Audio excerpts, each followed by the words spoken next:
Day-Date, komplikacija po cijeni manjoj od 3000 eura i odličan dres sat koji na prvi pogled ostavlja dojam luksuza. Tudor Royal je meni osobno najdraži sat iz kolekcije i prvi luksuzniji sat koji sam kupio. S integriranom narukvicom, prepoznatljivim nazubljenim bezelom i Day-Date komplikacijom, Royal je ovdje spojio sportski karakter i elegantan izgled u jedan vrlo upečatljiv paket. Tudor je brand s dugom poviješću i reputacijom proizvođača satova koji nude visoku razinu kvalitete i završne obrade, uz puno pristupačniju cijenu od svoje starije i poznatije sestrinske marke Rolexa. No postavlja se pitanje, krije li ovaj sat iza tog premium dojma i neke kompromise koji se ne vide na prvi pogled?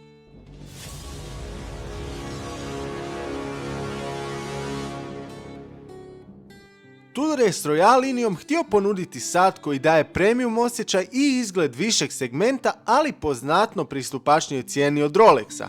I baš zato je Tudor Royal mnogima zanimljiv, jer nudi Day-Date komplikaciju, odličnu završnu obradu i ozbiljnu prisutnost na ruci, ali bez cijene koja ulazi u Rolex teritorij. Dolazi u kućištu od 41 mm, lag to lag je oko 47 mm, a debljina 10.6 mm. Vodootpornost ovog sata je 100 metara.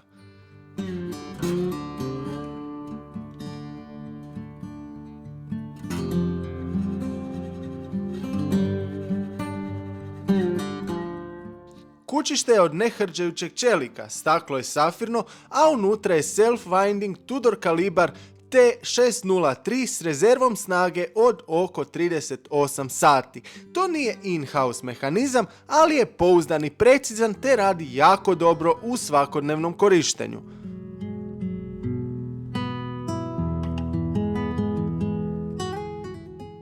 Ono što odmah dominira dizajnom je nazubljeni bezel i integrirana čelična narukvica, što satu daje prepoznatljiv izgled, no ujedno mnogima bode u oči i predstavlja trn zbog kojeg im se ovaj sat ne svidi na prvu. Srećom, što dulje gledate i nosite ovaj sat, to ćete se više zaljubljivati u njega.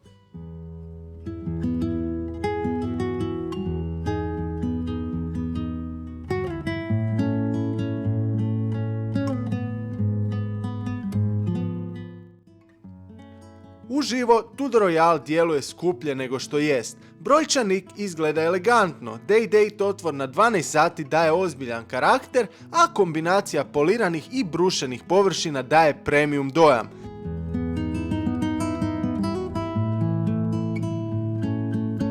Narukvica je vrlo dobro obrađena i lijepo prati liniju kućišta, što satu daje luksuzni izgled. Međutim, dizajn bezela dijeli mišljenja. Nekima je ovaj bezel odličan jer daje identitet satu, dok drugima izgleda kao kompromis između sportskog i elegantnog, bez jasnog karaktera.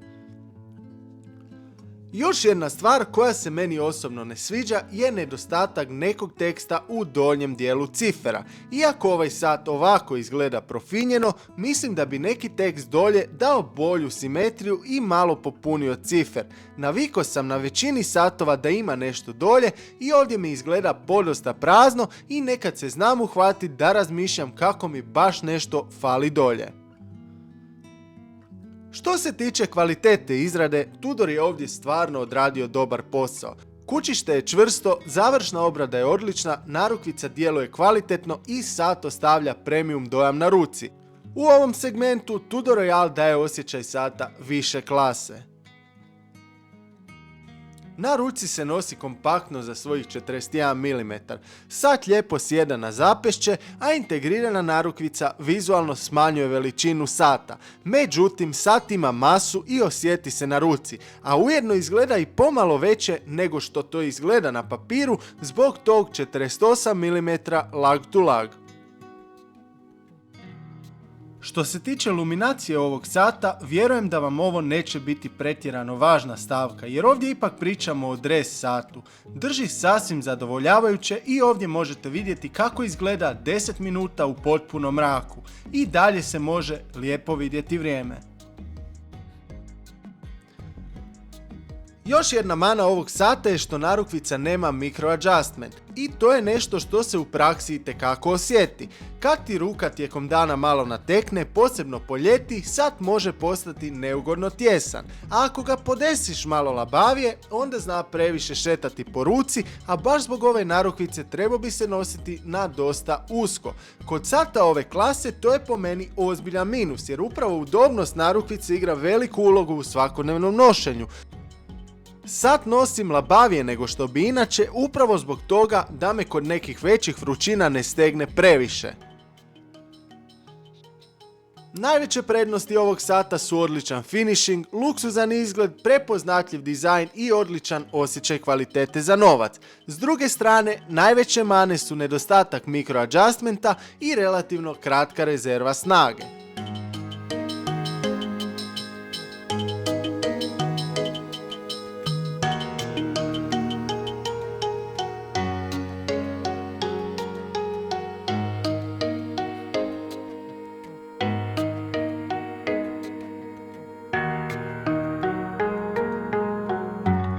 Kad pogledamo cijenu, Tudor Royal Day-Date nudi stvarno puno. Dobivaš Day-Date komplikaciju, odličnu završnu obradu, prepoznatljiv dizajn i kvalitetu renomiranog brenda. Izgleda luksuzno, djeluje kvalitetno i nudi jako dobar value for money, ali nije savršen. Ako ti odgovara njegov dizajn i narukvica ti lijepo sjedne, dobit ćeš odličan sat s premium osjećajem, ali ako si osjetljiv na fit narukvice, nedostatak micro adjustmenta mogao bi biti razlog da potražiš nešto drugo.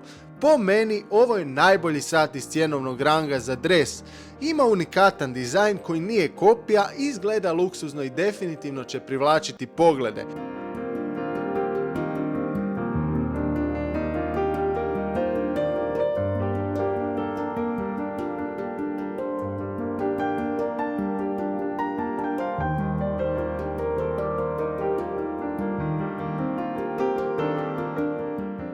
U sljedećem videu donosim vam recenziju Citizen Tsuyosa sata, jednog od najboljih automatik satova za ulazak u svijet satova.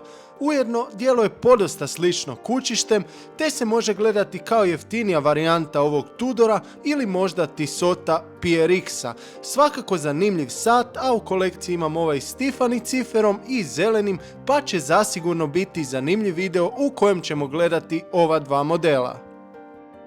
Ako voliš recenzije satova bez uljepšavanja, preplati se na kanal jer uskoro gledamo još zanimljivih modela. Svake subote u podne čeka vas novi video.